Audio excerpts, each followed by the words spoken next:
Olha só que interessante. Então, antes da gente começar aqui, eu queria perguntar para vocês: e se eu quisesse aqui, durante o meu processo, né, trabalho com vocês, matematicamente, né, especificar ou saber a chance de alguém de uma dessas regiões, dessas cidades, vir para a nossa semana de machine learning aqui do setor público? Como que eu consigo fazer isso?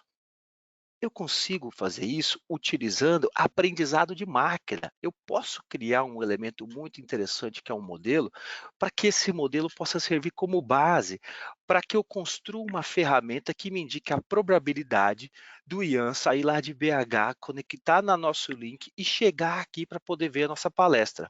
É claro que para que isso possa acontecer, eu preciso desses elementos que vocês me deram agora. Eu preciso de dados. Então, machine learning, e esse é um ponto que eu queria deixar como base para vocês, é sobre dados e o que esses dados nos mostram para nos ajudar a tomar uma decisão, a enxergar alguma coisa que pode estar acontecendo. Então, durante os próximos 40 minutos, a gente vai falar sobre isso, sobre como que eu transformo os meus dados para que esses dados me ajudem a tomar uma decisão. E aí tudo começa sempre com uma necessidade de negócio. Então, aqui a gente pode ver, por exemplo, uma necessidade muito comum em uma empresa que a gente possa ter no nosso dia a dia. Por exemplo, eu estou buscando hoje um marketing direcionado, estou buscando fazer uma recomendação de produtos em, por exemplo, um site de compras. Então, vamos imaginar que esse site ele recomenda produtos aos meus clientes com base em uma compra que foi realizada anteriormente. Então, esse caso de uso, que é um caso de uso comum, é a base em que eu vou utilizar para poder a gente entender especificadamente quais são os fundamentos de aprendizado de máquina. Então, vamos imaginar uma situação que você está encarregado no seu dia a dia de criar um aplicativo de back-end que possa recomendar produtos para os seus clientes com base nas compras que esses clientes realizaram. Então, solucionar esse problema com uma abordagem clássica pode ser uma abordagem baseada em regras de programação. Então, se o cliente comprou um produto X no passado, eu posso recomendar para esse cliente um produto Y. Então, nesse caso, o que eu estou buscando fazer é não gerar nenhum tipo de contexto sobre esse meu cliente, mas sim fazer uma análise baseada apenas nesse relacionamento gelado que o cliente tem com o produto. Então, essa é uma abordagem em que eu estou buscando generalizar o meu problema, entender o comportamento e definir a minha solução. Isso pode funcionar em alguns casos, né? Mas ela tem algumas situações que podem representar alguma problemática para você. Por exemplo, como é que você vai especificar diferentes perfis de clientes, por exemplo, baseado em faixa etária? Você não consegue ter essa especificação. Então, esse conjunto de entradas e saídas que você vai ter ali dentro, ele vai servir como base para você chegar até um certo ponto. Mas esse certo ponto ele começa a se tornar tão complexo que você não consegue mais expandir esse modelo. Por quê? Porque eu estou buscando esse relacionamento de uma forma geral, baseado em regras específicas que eu tento pensar que a minha população vai se encaixar. Troca agora a chave, vamos pensar numa abordagem de machine learning. Como eu disse para vocês agora há pouco, o ponto principal de machine learning é sobre dados. Então, a ideia aqui é que eu pare de olhar para essas regras que a gente vem especificando aqui e eu comece a olhar no comportamento, no histórico e nos dados apresentados pelo meu cliente. Então eu paro de acompanhar uma generalização do meu produto e passo a tentar entender como o meu cliente se comporta com esse produto. E aí a partir desses dados desse cliente, então as vendas, o cliente, a forma como ele se relaciona com o meu site, eu crio uma representação sobre isso. Então, essa representação é o que a gente chama de modelo, certo? Então, um modelo, ele vai poder me representar o relacionamento entre todos esses dados gerados pelo meu cliente e como que ele vai se comportar dentro do meu sistema. Então, é uma forma representativa a partir da construção de um algoritmo, em que eu vou olhar as minhas entradas e entender os padrões intrínsecos de comportamento do meu cliente e produzir um modelo, que é uma execução desse algoritmo, que vai fazer com que, a partir de novas entradas, eu possa prever um novo comportamento. Então, eu vou olhar para um histórico de compra dentro do meu site do meu cliente específico. Ou seja, em Machine Learning, eu vou derivar regras de comportamento a partir desses dados. Então, os meus dados vão ditar como o meu modelo vai funcionar. Nesse caso, então, o modelo, então, ele pode se adaptar a um cenário bem complexo, já que essa regra é uma regra derivativa que é utilizada com antecedência para poder treinar o modelo. Então, há um aprendizado a partir do comportamento e é assim que o padrão ele é o que implicado para você. Então, não há uma generalização de uma população desconhecida. Eu conheço a população e eu faço com que essa população possa servir como base para que eu possa produzir esse elemento que tem características orgânicas, entre aspas, tá? Então, a base, o ponto principal, depois que eu tenho os dados, é o modelo. Então, o que que é um modelo exatamente? Então, um modelo em Machine Learning, ele é o algoritmo treinado que você usa para identificar padrões que você tem dentro dos seus dados. E o importante é que ele é treinado pelo nosso processo de aprendizado de máquina. Então, ele não é criado manualmente por programadores definindo as suas regras específicas, como na programação clássica. Então, você requer uma série de iterações a partir de elementos específicos para que eu possa extrair esse tipo de informação e conduzir a esse elemento a capacidade de inteligência, por assim dizer. Tá? Vamos observar então um exemplo para que isso possa ficar um pouquinho mais claro para nós. Então aqui a gente tem um exemplo de um algoritmo simples, que a gente pode usar em um ambiente específico, tá? Então, esse é o exemplo que vai nos ajudar a mostrar dois componentes principais dentro de um algoritmo de machine learning que vai ser utilizado, por exemplo, para gerar um modelo. Então, nós estamos falando aqui de forma específica de recursos e pesos. Então, a composição desses recursos e pesos é que vai formalizar uma regra ou um limiar específico que matematicamente você vai chegar em uma previsão. Então, não tem como a gente fugir da matemática aqui. Então, não é mágica. Machine Learning, aprendizado de máquina e todas as vertentes que a gente tem ali dentro não são toques de mágica, são toques de matemática aplicada no campo probabilístico. Tá? Bom, então, voltando aqui à nossa ideia do nosso algoritmo, um recurso ou uma feature, né, se você pode encontrar esse nome também, são as entradas que são importantes para que aquele modelo possa prever uma saída. Por exemplo, voltando ao nosso sistema de recomendação. Então, vamos imaginar que a gente decide ter um recurso que indica se esse produto que você está tentando comprar ou recomendar é um chapéu. Então, como a gente precisa expressar isso tudo matematicamente, nesse caso, o nosso modelo ele vai converter para um sim ou um não. Ou, em outras palavras, sim vai ser igual a 1 e não ele vai ser igual a zero. Tá? Então, um recurso ele vai ser essa característica que é importante. Então, por exemplo, eu estou aqui comprando uma série de bonés e eu quero saber se um chapéu pode me interessar. Então, se esse produto for um chapéu, ele tem uma relevância ali, ele vai ser uma convergência igual a 1, por exemplo. Tá? Mas aí como é que eu coloco a ideia do contexto nesse chapéu? Então o contexto é a relevância, ou seja, a ideia de você entender se esse produto que eu quero recomendar faz sentido para o meu cliente. E é aí que vai entrar o peso. Então, o peso é a ideia de até que ponto esse recurso vai afetar a minha previsão. Então, por exemplo, eu estou comprando ali um chapéu e eu tenho um histórico ali que me diz que eu já comprei 8 chapéus. Isso significa que esse recurso que eu quero recomendar, ele pode ter uma importância muito forte para aquele cliente. Então, o algoritmo ele está usando dessas informações matemáticas de contextos e recursos para que eu possa treinar e determinar que, como esse cliente já comprou uma série X de chapéus no passado, eu tenho uma maior chance de comprar um novo chapéu, por exemplo.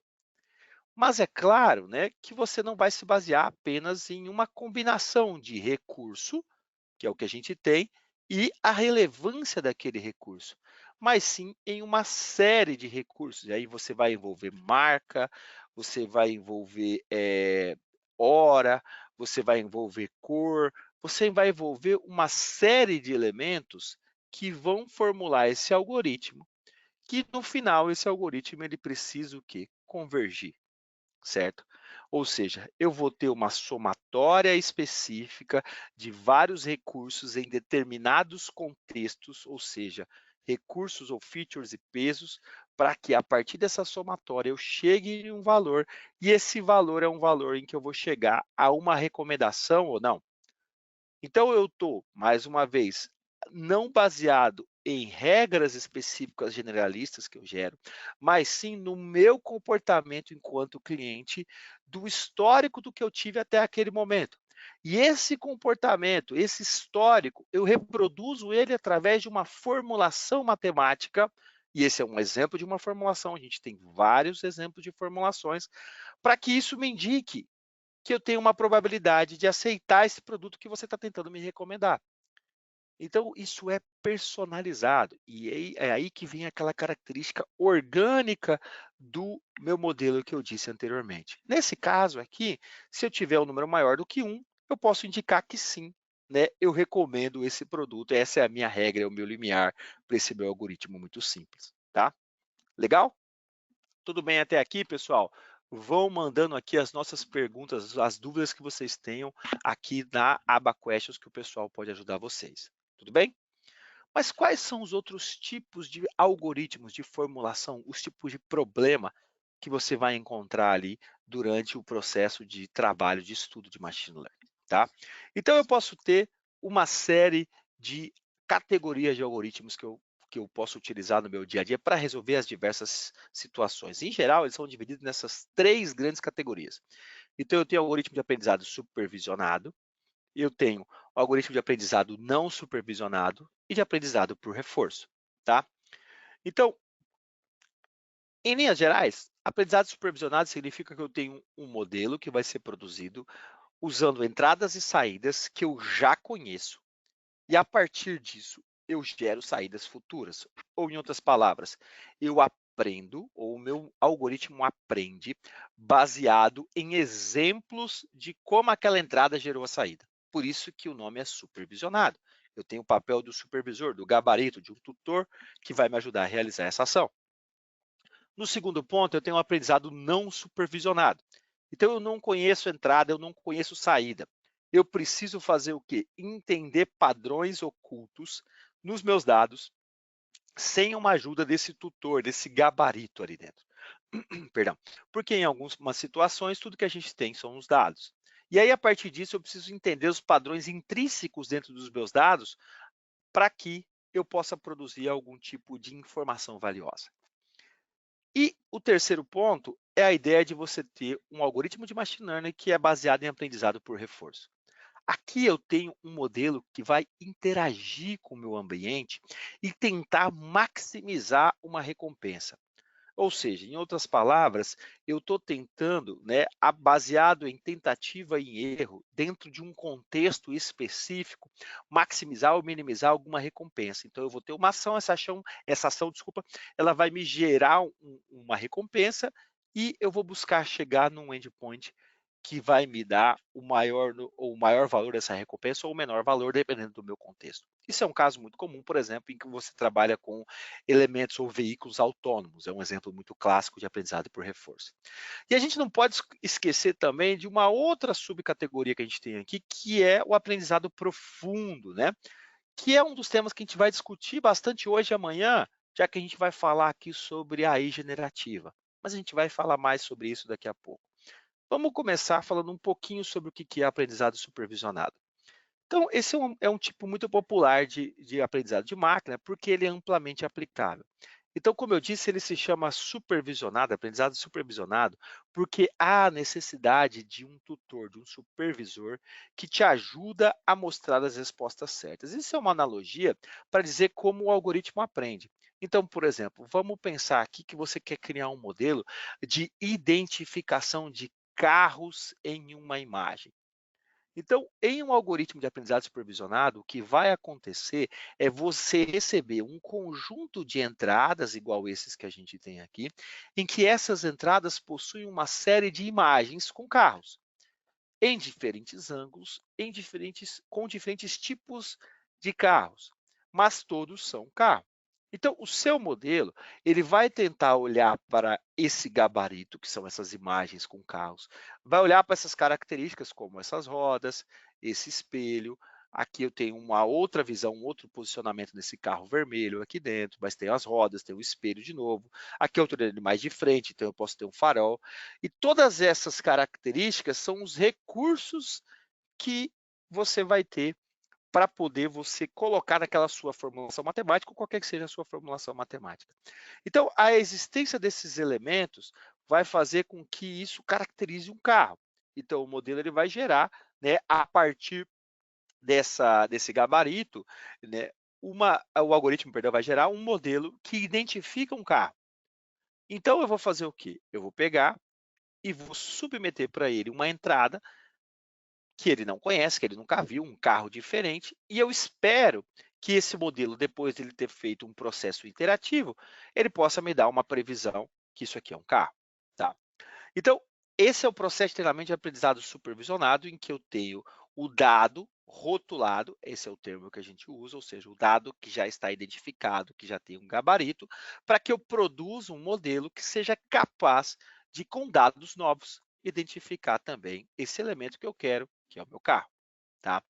E eu tenho diferentes problemas, né, que podem ser categorizados como problemas de aprendizado de máquina supervisionado, né? Então, eu posso ter problemas de classificação, e aí, nesse caso, eu posso ter uma classificação binária, por exemplo, carro, não carro, ou eu quero identificar se uma transação de cartão de crédito é ou não fraudulenta, né? Então, eu tenho duas opções.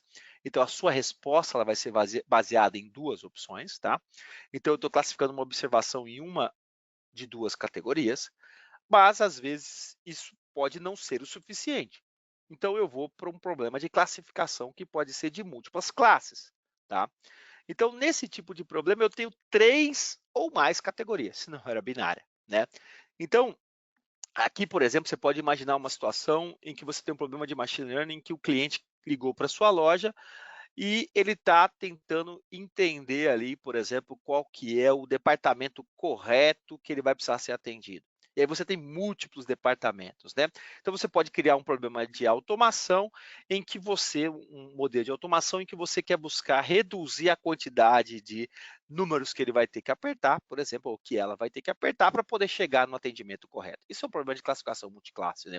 Então pode ser suporte, pode ser devolução, pode ser contabilidade, pode ser reclamação, tá? Então, a gente tem essas duas situações de classificação. Isso é a base, né? A gente também pode ter problemas de regressão. Quando eu falo de um problema de regressão, eu estou tentando mapear cada entrada, né, de uma forma específica ali, de um valor contínuo, não em uma série de categorias. Então, eu estou pensando aqui especificadamente, por exemplo, em tentar prever o preço de uma ação de uma empresa, né? Então, eu posso criar um algoritmo de regressão que vai me produzir uma fórmula matemática que vai produzir ali a ideia de que amanhã o preço de uma ação ela vai subir de 100 para 120 dólares, por exemplo, né? E aí eu consigo me aposentar. Tô brincando, né, pessoal? A gente não vai aposentar assim.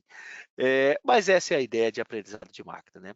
Então, quando eu falo em algoritmo supervisionado, eu estou pensando em aprender a partir dos meus dados que eu já conheço, já o gabarito para eles, e eu posso ter, em geral, esses três tipos de problema, dois tipos de problema base, classificação e regressão, que eu posso subdividir dessa forma, tá? Quando eu olho para outro tipo de algoritmo de machine learning, eu tenho o algoritmo de aprendizado não supervisionado. Então, às vezes, a gente tem apenas o quê? Os dados, sem ninguém para supervisionar. Não há rótulo, né? Não há padrão conhecido.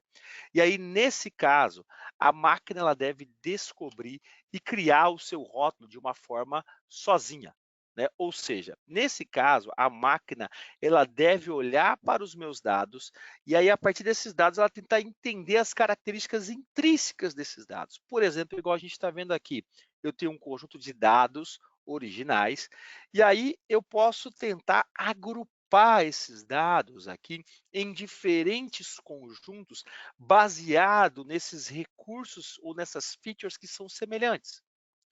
E aí esses dados ali, eles vão indicar que cada um desses subconjuntos tem características que indicam essa semelhança para você. Isso é um problema muito comum, é um problema de agrupamento ou clusterização, tá?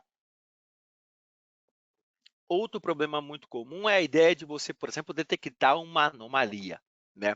Aqui a gente está vendo um exemplo estatístico, né, de um radar de velocidade, tá?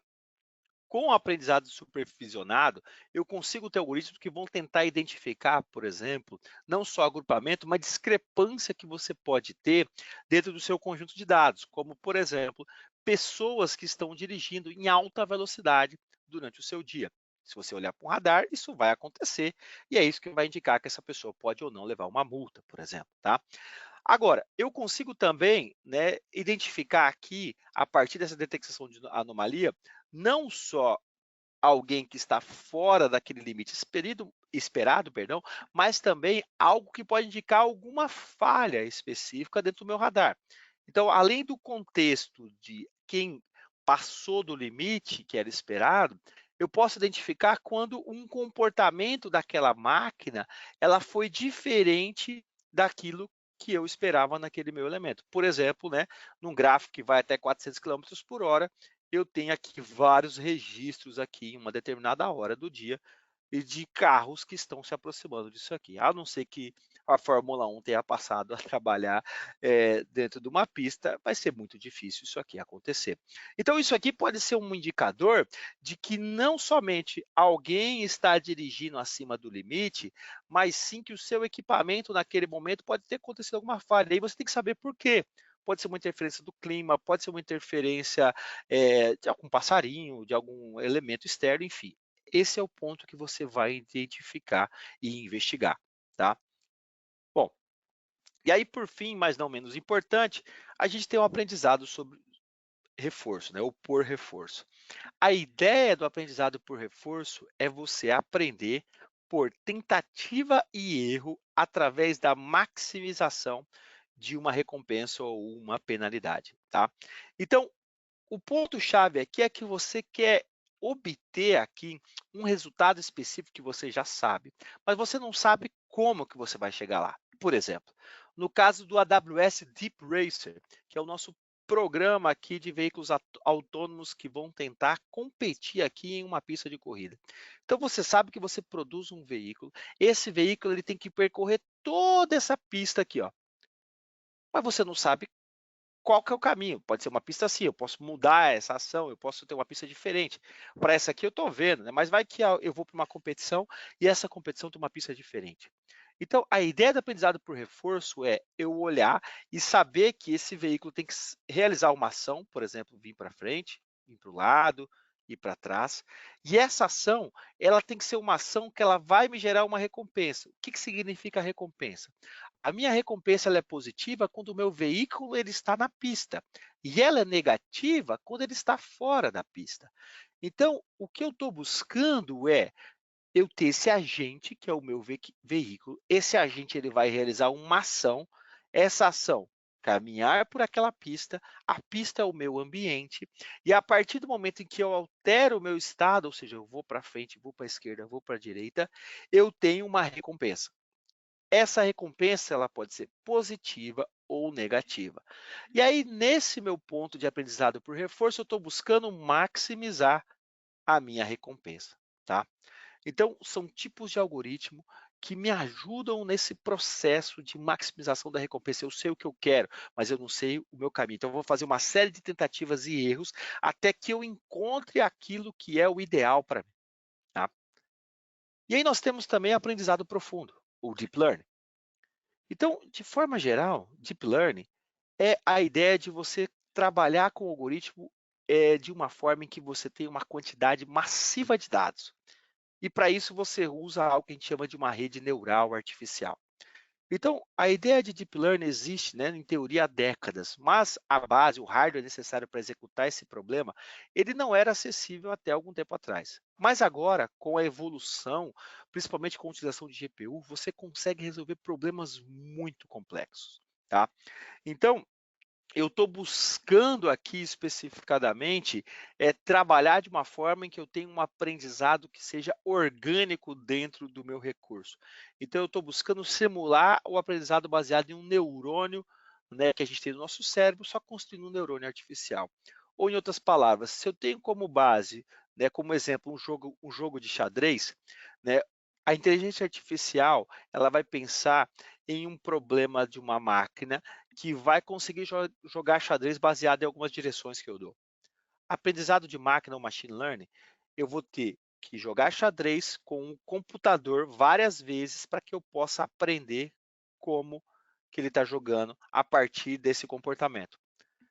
Em Deep Learning, eu estou pensando em que uma máquina consegue aprender a jogar xadrez sozinho, jogando contra ela mesma, que é a ideia de você fazer o quê? Trabalhar especificadamente com o autoaprendizado, entre aspas, tá? Então, o segredo aqui é como o Deep Learning aprende, ou como é que essas redes aprendem. Então, a base são essas redes, são redes neurais artificiais, que é a ideia de você ter um modelo treinado com uma quantidade de recursos de entrada muito grande, e a partir desses recursos eu consiga refinar esse comportamento até que automaticamente eu possa convergir adiante, tá? Então, esse é um processo muito complexo e que exige uma grande quantidade de dados brutos. E no processo de Deep Learning, eu consigo realizar um processo automatizado de extração desses recursos. E esse é o ponto fundamental. Esse é o ponto em que eu consigo aqui diferenciar aprendizado de máquina de aprendizado profundo, ou seja, ao invés de eu ter a extração, né, a definição daquelas features que a gente viu lá no nosso problema simples, feita por humanos, eu vou fazer isso aqui de uma forma iterativa, né, através do meu treinamento, através da minha rede, ou seja, os recursos eles são derivados pela sua rede neural artificial durante o processo de treinamento, certo? E por isso que você precisa de muito poder computacional, tá? E aí a gente tem diversas situações, por exemplo, eu posso usar uma rede neural artificial para poder fazer classificação de imagens, esse é um problema muito comum. Então, se eu, ao invés de eu utilizar ali um problema de machine learning clássico, né, um algoritmo clássico, aqui eu vou identificar meandros, recursos específicos de entrada, como cantos, bordas, contornos, extrair isso aqui, tentar identificar esses padrões, até que eu chegue a diversas conclusões que eu possa ter aqui dentro, tá? Isso, né, tem um nome, né? Isso é uma rede neural convolucional, por exemplo, em que você consegue fazer assim. Eu consigo trabalhar com geração de linguagem, né, com redes neurais, aliás, com RNNs, né, com redes neurais de recorrência, né, enfim, tem várias situações que a gente pode trabalhar aqui. E hoje, né, aprendizado profundo tem ficado muito em evidência, porque a gente está trabalhando especificadamente aqui com os nossos modelos de grande porte, que a gente vai falar mais sobre eles hoje, que são todos baseados em aprendizado profundo, que serve como base de AI generativa, tá? Eu não vou me aprofundar, mas isso mostra o impacto da evolução de Deep Learning. E esse impacto aqui, ó, que é mostrado por esse gráfico, é a ideia de você ter uma série de modelos de elementos complexos que vão me ajudar a automatizar processos como de reconhecimento, geração de elementos, para que a partir desse processo eu possa ter um, um elemento dentro do meu dia a dia que possa ser mais automatizado com maior precisão. Tá? Isso só é possível devido a essa criação desses modelos e a evolução de hardware sendo uma commodity que hoje ela tem um custo muito menor. Tá? Isso me gera, né, ou seja, essa produção dessas soluções, desses modelos, ela precisa ter algum tipo de organização. E essa organização é uma base fundamental de aprendizado de máquina, que é o que a gente chama do pipeline de machine learning, tá? Então, o pipeline de machine learning é um resumo desse processo que a gente viu aqui, que eu descrevi para vocês. Então, tudo começa com um problema de negócio, Aí esse problema ele vai ser traduzido numa formulação de um problema, uma ideia de resolução desse problema. Aí eu vou precisar do quê? Dados, lembra disso? Dado é o ponto fundamental. Os dados são o elemento chave. O seu modelo é tão bom quanto os dados que você tem. Aí eu coleto esses dados, pré-processo, analiso, seleciono os meus recursos, ajusto esses dados para que eu possa treinar o meu modelo. Treino, digo se esse modelo é bom o suficiente. Isso aqui tem relação com o problema que eu formulei e o problema de negócio. Se atender esse objetivo, aí eu implanto, ou seja, eu começo a usar isso aqui. E aí eu continuo isso aqui com novos dados, com novos clientes, para que eu possa chegar a uma solução. Tá? E para finalizar a nossa discussão, eu vou mostrar aqui um problema que a gente tem, que é um problema do call center da Amazon. Então, a ideia desse problema é um problema muito comum que a Amazon lida hoje com centenas de milhões de chamadas de clientes por ano. E aí você imagina, né, essa quantidade, né, para que você possa ser atendido. Ou em outras palavras, você é um cliente, você comprou um produto, por exemplo, um Kindle, e você precisa ter uma solução sobre esse Kindle. Então, o problema de call center diz o seguinte: eu não quero clicar um aqui, depois clicar dois, depois clicar três, depois clicar quatro, até eu chegar no agente ou desistir. Eu quero minimizar essa distância entre o meu cliente e a pessoa, o elemento que vai fazer o quê? Atender e resolver a minha situação, tá? Então, o meu problema é como é que eu direciono o meu cliente para o agente correto. Esse problema eu posso transformar num problema de machine learning, em que eu vou tentar identificar padrões a partir do meu cliente que está me ligando, para que eu possa tentar prever sobre o que ele possa me ligar. Em geral, esses padrões vão ser dados a partir dos dados desse meu cliente que eu vou coletar. Então, histórico de chamada, histórico de compra, eu também tenho que analisar do outro lado do meu atendente qual que são as habilidades, né, e o índice de resolução dos problemas que esse atendente vai ter. Então eu faço essa união dessas duas etapas, cliente e atendente, para que eu possa fazer o quê? Um matching específico, né? Então aí, nessa situação em que eu vou pré-processar e visualizar, ou seja, eu vou analisar essa habilidade do meu agente a partir dos dados históricos que eu tenho do meu cliente, e aí sim eu posso fazer uma engenharia de recurso em que eu vou entender especificadamente quem pode atender qual cliente e qual cliente vai ser redirecionado para que canal. Então eu olho o pedido, eu olho a data e a hora, eu vejo se ele tem algum recurso específico Amazon. Isso aqui tudo vai servir como uma entrada para que o meu modelo identifique aquele agente a partir das características do agente em que eu possa direcionar para aquele meu cliente, tá? Aí aqui eu posso trabalhar bastante com esse dado, eu posso transformar para ter relevância, para saber se essa compra ela foi mais direta ou se ela demorou mais tempo, né? Então, por exemplo, essa data talvez aqui, ela não sirva tanto para o meu modelo quanto eu saber que o meu cliente ele fez um pedido há 72 dias, né? Isso vai indicar que talvez ele não queira fazer uma devolução, mas sim ele tem algum problema técnico com o Kindle dele ou o chapéu dele extraviou, enfim, tem várias situações específicas, né? E aí eu vou começar o quê? A parte mais importante, que é a parte de treinamento. Então, dentro do meu pipeline, eu preciso coletar esses dados, eu preciso fazer esse pré-processamento, eu preciso fazer essa engenharia para que o meu modelo possa ter o maior índice de previsão, né, de assertividade possível. E aí isso é dado pelo meu conjunto de dados de treinamento. Então, o meu treinamento ele vai ser um processo iterativo, exaustivo, em que eu vou treinar, ou seja, eu vou identificar os meus padrões aqui a partir desses dados que eu tenho ali dentro.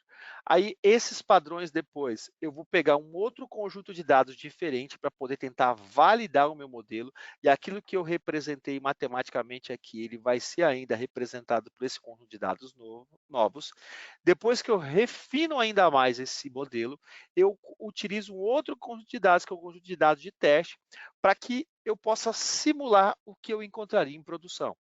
E aí, a partir disso, de fato, eu consigo ter algo que possa ter um comportamento esperado, né? Então, esse processo, né, de treinamento, ele vai ser exaustivo, iterativo, e vai passar por uma série de ajustes, que é a ideia de você avaliar, de você mudar recursos, de você mudar peso, de você trazer novos elementos, para que esses parâmetros de aprendizado possam controlar a convergência do seu modelo a partir da sua assertividade. Então, aqui eu estou no campo matemático e estatístico, certo?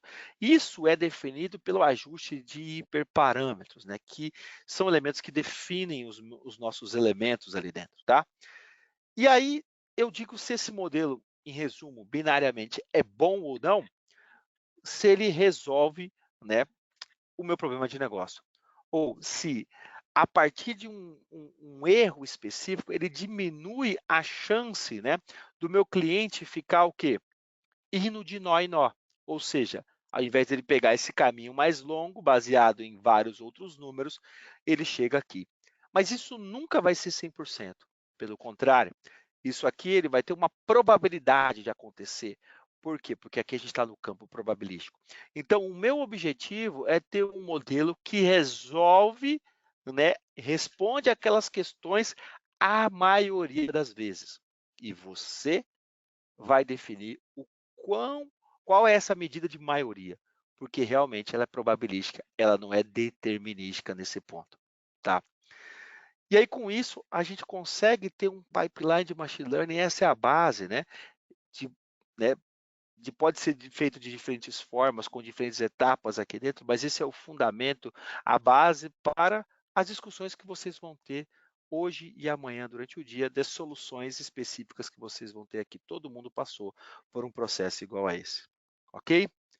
Então, com isso, a gente pode chegar no final dessa palestra. Muito obrigado para todo mundo que acompanhou. A gente está com quase 440 pessoas, né? E aí, na minha área de treinamento e certificação, a gente tem uma série de opções de treinamentos em que você pode continuar essa jornada de aprendizado após vocês acompanhar essas palestras de hoje e de amanhã. Então, a gente tem a plataforma Skill Builder com vários cursos digitais lá, com muita coisa de Machine Learning, com GenAI e etc. Você pode também tentar tirar uma certificação para que você possa ter esse reconhecimento dentro do seu trabalho, do seu dia a dia. Esses dois QR Codes vão guiar vocês para esses dois lugares em que vocês podem continuar a sua jornada de aprendizado, tá bom? E com isso eu me despeço, muito obrigado. Mais uma vez, eu sou Felipe Fabre, Senior Technical Trainer, e obrigado por assistir essa palestra. Até mais, pessoal. Obrigado, gente.